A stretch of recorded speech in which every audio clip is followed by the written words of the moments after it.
Hello student, welcome to our YouTube channel Commerce Efficiency. आज की class में concept cover करेंगे फंक्शंस क्या अकाउंटिंग के। इसे लास्ट क्लास में हमने कवर किया था कि मीनिंग क्या होता है अकाउंटिंग का और करैक्टरिस्टिक्स क्या हैं।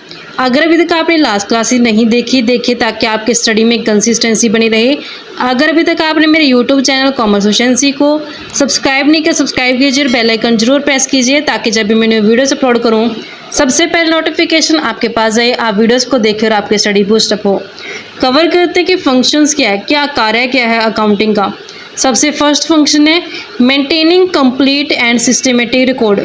जो मेन फंक्शन है अकाउंटिंग का वो है, मेन काम क्या है, कंप्लीट और सिस्टमेटिक रिकॉर्ड रखना बिजनेस ट्रांजेक्शन का।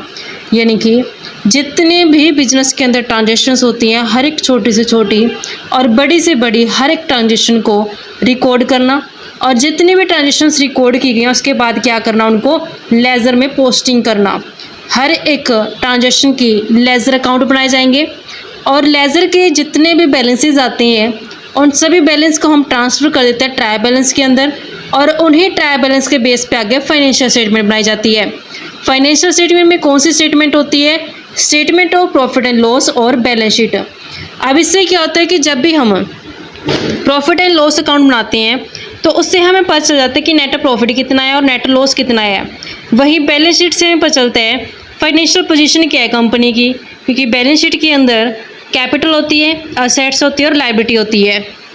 इसमें हम क्या करते हैं, जितनी भी बिजनेस की ट्रांजेक्शन्स हुई हैं, बिजनेस की सभी ट्रांजेक्शन को हमने क्या करना है, रिकॉर्डिंग करनी है। रिकॉर्डिंग किस में की जाती है? हमने जैसा कि लास्ट क्लास में समझा भी था, रिकॉर्डिंग करने के लिए हम जर्नल का सहारा लेते हैं अगर हमारे पास बिजनेस का साइज क्या होता है, स्मॉल होता है।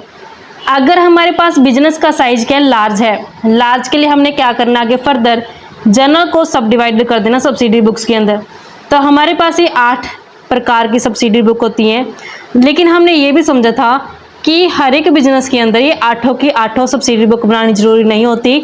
बिजनेस का जो साइज होता है उसके ऊपर डिपेंड करते हैं कितनी सब्सिडी बुक बनाई जाएगी, 2 बनानी है, 4 बनानी है, 6 बनानी है या फिर 8 की 8 बनानी है, ये डिपेंड करता है। तो यहाँ पे बिजनेस की जो ट्रांजेक्शन होती हैं सभी को क्या किया जाता है, प्रॉपर तरीके से रिकॉर्ड किया जाता है। ईच एंड एवरी ट्रांजेक्शन है जो बिजनेस की, उसे हमने रिकॉर्ड करना है। उसके बाद क्या करना है, उसके बाद हमने इसको क्लासीफाई कर देना है। क्लासीफाई में क्या होता है कि जो सिमिलर नेचर की ट्रांजेक्शन्स होती है ना, उन्हें एक ही जगह पे रख देना है। जैसे कि हमने रिकॉर्डिंग के अंदर क्या किया, जर्नल्स बनाई या फिर हमने जो सब्सिडरी बुक है वो बनाई। अब उसके बाद हमने क्लासीफाई का मतलब क्या होता है कि जितनी भी सिमिलर नेचर की ट्रांजेक्शन थी ना, उन सबकी हमने एक क्लास बना दी और उन सबको हमने एक अकाउंट के अंदर ट्रांसफ़र कर दिया, जिसे हम क्या बोलते हैं, लेजर्स बोलते हैं। कि लेजर्स है जो बनाए जाते हैं, जैसे कि परचेज का अलग लेजर, सेल का अलग लेजर, असेट्स का अलग लेजर। ऐसे जितने भी एक्सपेंसेस और इनकम होते हैं उनके अलग लेजर बनाते हैं। जैसे वेज अकाउंट अलग बनाना, सैलरी अकाउंट अलग बनाना, एडवर्टीजमेंट अकाउंट अलग बनाना, कमीशन अकाउंट अलग बनाना। इस तरीके से हमने क्या करना है, हर एक लेजर को बनाना है, हर एक की अलग अलग है जो लेजर बनाई जाती है। अब लेजर्स के जो भी बैलेंसेस आते हैं ना बच्चों, जितने भी बैलेंसेस आएंगे लेजर्स के, और उन सबको क्या किया जाता है, ट्रांसफ़र कर दिया जाता है। कहाँ ट्रांसफ़र कर दिया जाता है? ट्रायल बैलेंस के अंदर। जो ट्रायल बैलेंस होता है उसमें जितने बैलेंसेस होते हैं लेजर के वो ट्रांसफ़र किए जाते हैं।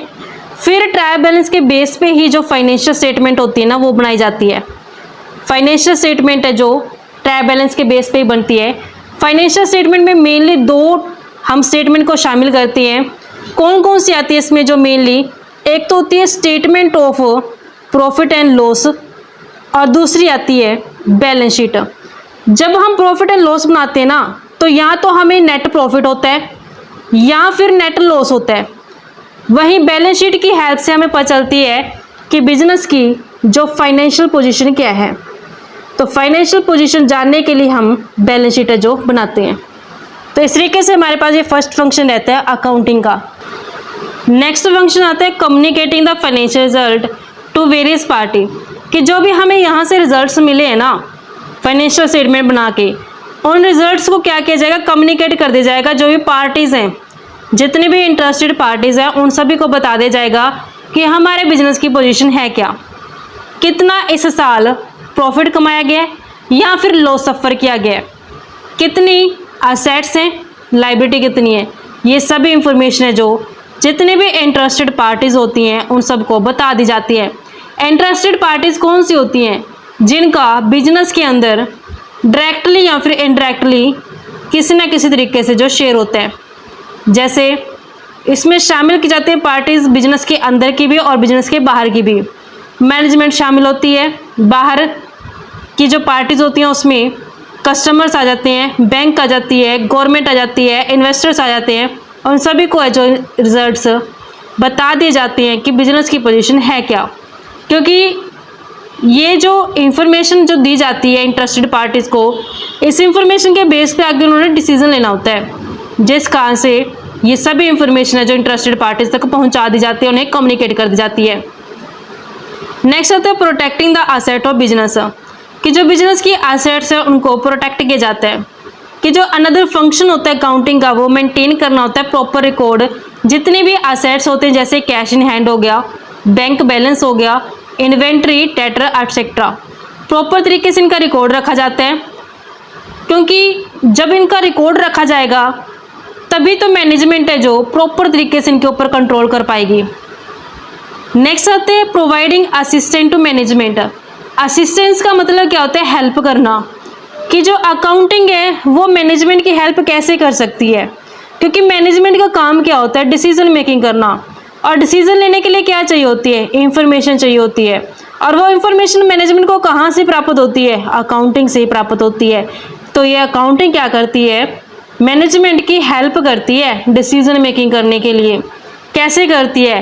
टाइमली इंफॉर्मेशन प्रोवाइड करवा दी जाती है, जिससे मैनेजमेंट टाइम पे डिसीजन कर पाती है, प्लानिंग कर पाती है, कंट्रोलिंग कर पाती है और डिसीजन मेकिंग है जो ले पाती है। नेक्स्ट आता है ट्रस्टीशिप, कि जो भी हम जानते हैं कि कंपनी का जो सारा भार होता है किसके ऊपर होता है? मैनेजमेंट के ऊपर होता है। क्योंकि मैनेजमेंट अगर अच्छा होगा तो बिजनेस सफल हो जाएगा, अगर मैनेजमेंट सही नहीं होगा तो बिजनेस है जो वो नहीं सर्वाइव कर पाएगा। तो मैनेजमेंट के ऊपर क्या है? सारा भार डाला गया है, मैनेजमेंट के ही ऊपर डिपेंड करता है बिजनेस का सफल होना और उसका फेल होना। तो मैनेजमेंट क्या करती है कि मैनेजमेंट प्रॉपर तरीके से प्लानिंग करती है और कंट्रोल करते हैं जितने भी रिसोर्सेज होते हैं एंटरप्राइज के अंदर। क्योंकि सभी कंपनी का जितना फंड होते हैं ना, सारा का सारा फंड कंपनी का किसके हाथों में होता है? मैनेजमेंट के हाथों में होता है।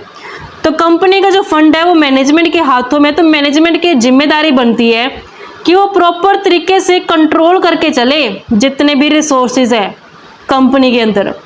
रिसोर्सेज कौन से होते हैं? हम जानते हैं कि जो रिसोर्सेज होते हैं ना बच्चों, वो दो तरीके के रिसोर्सेज होते हैं। एक तो होते हैं ह्यूमन रिसोर्स और दूसरा होता है फिजिकल रिसोर्स। ह्यूमन रिसोर्स में जैसे पर्सनल इंसानों की बात की जाती है, यहाँ पे पर्सन्स आ जाते हैं, पर्सन आते हैं। फिजिकल रिसोर्स में क्या होता है? जैसे रॉ मटेरियल हो गया, मशीनरी होगी है, ये सभी किस में आते हैं? फिजिकल रिसोर्स में आते हैं। तो इन दोनों के ऊपर क्या लगता है? पैसा तो लगता है। तो जो मैनेजमेंट होती है, मैनेजमेंट के पास क्या है? कंपनी का सारा फंड है, सारा पैसा किसके हाथ में? मैनेजमेंट के हाथ में है। तो मैनेजमेंट की जिम्मेदारी बनती है कि वो ह्यूमन रिसोर्स और वो फिजिकल रिसोर्स दोनों को इस तरीके से मैनेज करे कि कुछ भी वेस्ट ना जाए। क्योंकि हम जानते हैं कि फिजिकल रिसोर्स अपने आप में तो काम नहीं करेंगे, इन्हें काम में कौन लेके आता है? ह्यूमन रिसोर्स लेके आता है। ह्यूमन रिसोर्स ही यूज़ करता है फिजिकल रिसोर्सेज का, और वो कंपनी के जो ऑब्जेक्ट होते हैं, जो गोल होते हैं, उनको अचीव किया जाता है। तो यहाँ पे मैनेजमेंट की जिम्मेदारी बनती है कि जो उसके पास फंड दिया गया ना, वो सारे फंड को इस तरीके से वो इस्तेमाल करे कि कुछ भी वेस्टेज ना हो, जिससे जो कंपनी का जो ऑब्जेक्ट वो अचीव किया जा सके। नेक्स्ट फंक्शन आता है कंप्लाइज ऑफ लीगल नीड। कानूनी ज़रूरतें कैसे पूरी हो सकती है अकाउंटिंग की हेल्प से? कानूनी तौर पे जैसे बहुत सारे कानून बनाए गए हैं, कंपनी एक्ट बनाए गए, इनकम टैक्स एक्ट बनाए गए, वैल्यू एडेड टैक्स है जिसे हम वैट बोलते हैं शॉर्ट फॉर्म में, एक्साइज लॉ होते हैं। ये सभी लॉ किस लिए बनाए गए हैं? ताकि जो बिजनेस फर्म है वो सबमिट कराए जितनी भी उसकी स्टेटमेंट होती हैं, एनुअल अकाउंट, इनकम टैक्स और वैल्यू एडेड टैक्स रिटर्न, ये सभी क्या करनी पड़ती है? इसको सबमिट करनी पड़ती हैं। अकाउंटिंग है जो ये परफॉर्म करते इस फंक्शन को, सप्लाई करके इंफॉर्मेशन गवर्नमेंट एजेंसी को। क्योंकि जब हम अकाउंटिंग करेंगे तभी तो ये इंफॉर्मेशन टाइम पे हम प्रोवाइड करवा पाएंगे गवर्नमेंट एजेंसी को। तो ये काम किसका होता है? अकाउंटिंग का होता है कि टाइम पे जितनी भी इंफॉर्मेशंस होती हैं वो गवर्नमेंट एजेंसी को प्रोवाइड की जा सके। अगर प्रॉपर तरीके से अकाउंट रिकॉर्ड करेंगे, अकाउंटिंग करेंगे, तभी तो हम ये इंफॉर्मेशन है जो प्रोवाइड करवा पाएंगे, सबमिट करवा पाएंगे टाइम पे गवर्नमेंट एजेंसी के पास। नेक्स्ट आता है फिक्सिंग रिस्पॉन्सिबिलिटी। तो जो अनदर फंक्शन होता है अकाउंटिंग का, वो रिस्पॉन्सिबिलिटी फिक्स करना होता है। कैसे समझते हैं इसको? हम जानते हैं कि कंपनी के अंदर ना बहुत सारे है जो डिपार्टमेंट बनाए होते हैं। जैसे रॉ मटेरियल परचेज करने के लिए अलग डिपार्टमेंट होते हैं, परचेज डिपार्टमेंट अलग होता है, सेल डिपार्टमेंट अलग होता है, और ऐसे ही जो मार्केटिंग करेगा वो डिपार्टमेंट अलग होता है। तो इन सभी डिपार्टमेंट के क्या होते हैं? हेड अपॉइंट होते हैं, हेड होते हैं। इन सभी के क्या होते हैं? हेड होते हैं। मेन जो जिसकी जिम्मेदारी होती है, जिनको हम जिम्मेदारी सौंपते हैं, रिस्पॉन्सिबिलिटी सौंपते हैं।